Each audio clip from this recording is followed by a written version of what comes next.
Bienvenidos al Laboratorio de Termofluidos. En este video se proporcionará la información necesaria para llevar a cabo la práctica Pérdidas por fricción en tuberías y accesorios en una red de tuberías.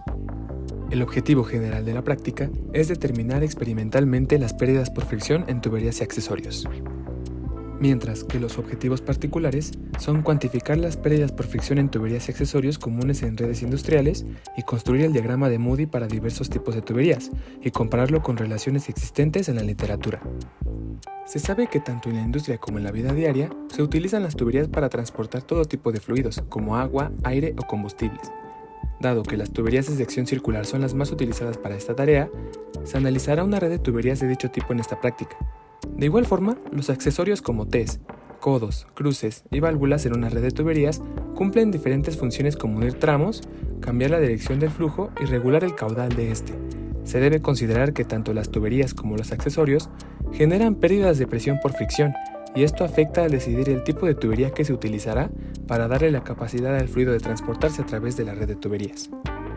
Gracias a Osborne Reynolds y a sus experimentos, quien fue un científico británico que vivió entre los siglos XIX y XX, se puede conocer el régimen de flujo de los fluidos mediante el conocido número de Reynolds, abreviado como RE, el cual contiene propiedades del fluido como la densidad y la viscosidad, una característica del flujo que es la velocidad, y del medio que contiene el fluido que es el diámetro de la tubería que lo transporta. Este número es adimensional y representa la relación entre las fuerzas inerciales y viscosas. Al representar las velocidades a lo largo de la tubería, se observa que el comportamiento de los fluidos depende directamente del régimen en el que se encuentre. Al calcular el Reynolds, si se obtiene un valor menor a 2100 se considera flujo laminar. Si se encuentra entre 2100 y 4000 se define como en transición a turbulento, y si es mayor a 4000 se establece como turbulento. En tuberías de sección circular, el factor de fricción se determina considerando la siguiente expresión obtenida de la ecuación de Darcy. El factor F es aquel que depende de forma proporcional a la caída de presión que se presenta a lo largo de la tubería, y depende de diversos factores como el diámetro de esta, su longitud, el caudal, la rugosidad del material, entre otros, por lo que conocer el valor de esta variable es indispensable para este estudio. La ecuación de Darcy nos permite calcular la caída de presión en metros a través de una tubería sin cambios de altura. Para comparar los resultados experimentales del factor de fricción, puede hacerse uso de diferentes correlaciones existentes en la literatura, las cuales dependen del número de Reynolds y de la rugosidad relativa de la tubería, abreviada como epsilon subíndice R, que es igual a la rugosidad promedio de la superficie interior de la tubería entre el diámetro interior de esta. Determinando el Reynolds y la rugosidad relativa, se puede calcular el factor de fricción usando alguna correlación de la literatura como las mostradas en esta tabla. En cuanto a las pérdidas por fricción en accesorios, el coeficiente de pérdida dimensional K es aquel que afectará proporcionalmente las caídas de presión del fluido cuando éste viaje a través de algún accesorio, por lo que también deben considerarse en este estudio. Experimentalmente es posible calcularlo de la siguiente manera. Por tanto, la pérdida en metros de fluido en accesorios puede calcularse con esta ecuación. Para obtener una comparativa para los resultados experimentales, se toman en cuenta algunos valores estimados de K para una selección de accesorios comunes, mostrados en esta tabla. Para esta práctica, se utilizará la red de tuberías número 2 del Laboratorio de Termofluidos de la UAM Azcapotzalco, y el material a usar en la práctica es el mostrado en pantalla.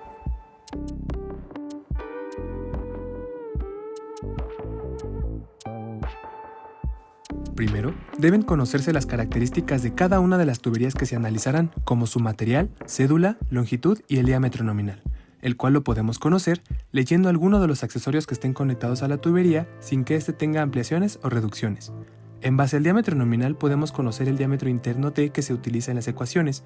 Dicho diámetro interior puede conocerse con ayuda de tablas aplicadas en la industria, las cuales se encuentran en la red. También debe de investigarse la rugosidad del material con el fabricante o de otra fuente de confianza. Para organizar la información se recomienda utilizar una tabla como la que se muestra en pantalla. Un dato que es de gran ayuda es que las tuberías que se analizan en la práctica emplean únicamente tuberías de cédula 40. Se deben poner en marcha las bombas de la red de tuberías para que el fluido, que en este caso es agua, fluya por la misma.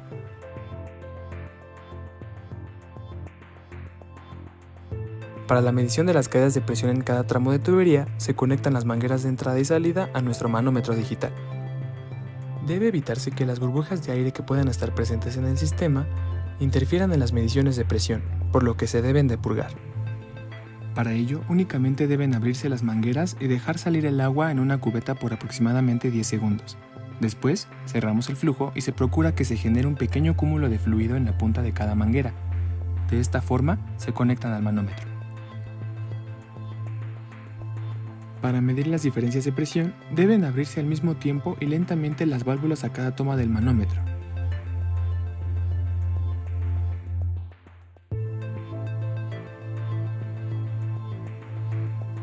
Deben registrarse cada una de las mediciones de las caídas de presión, así como los caudales reales con ayuda del rotámetro y las temperaturas del agua presente en la tina de la red con el termómetro. Es importante mencionar que para este equipo utilizamos una curva de calibración para el rotámetro.